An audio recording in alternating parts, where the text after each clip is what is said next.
Foot Phantom back. Reverse growing toenails. Here we go.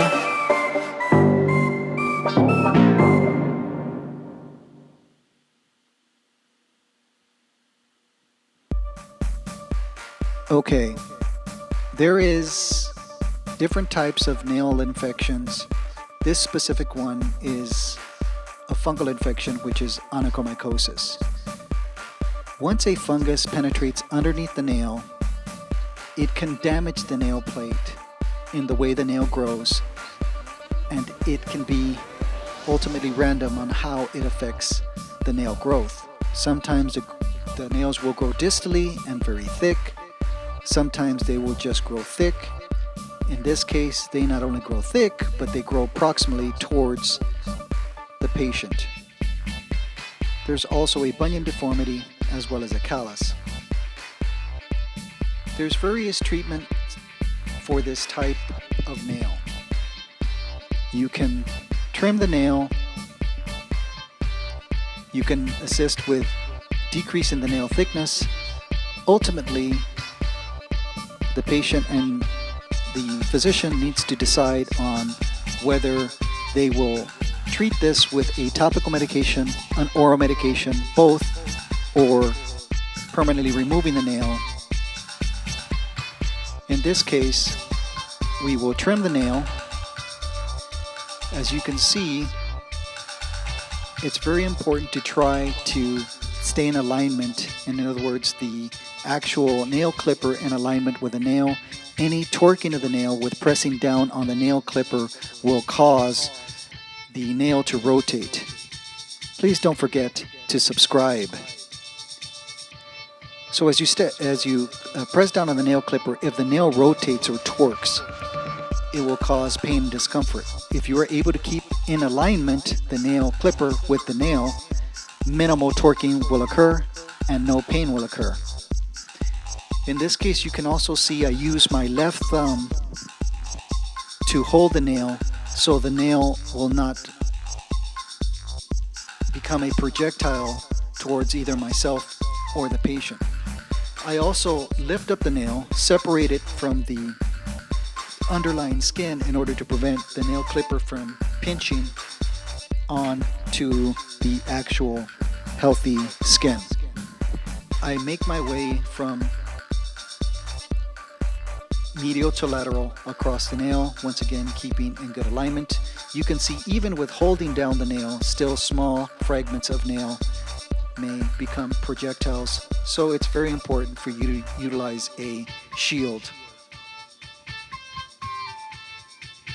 I also, with my left thumb and here holding with my index finger, pull down the skin, separating it from the distal pulp of the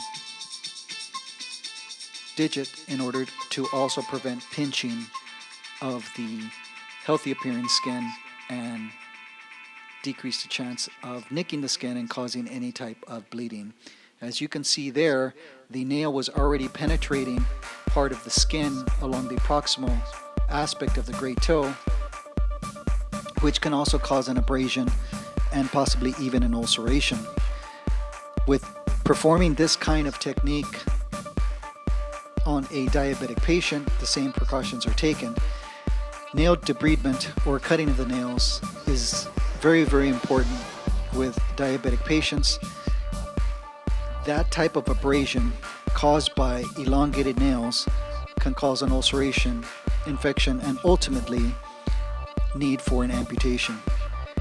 Before going to the smaller toenails, I did switch my nail clipper in order to prevent inoculation of the onychomycotic nail to the healthy appearing nails.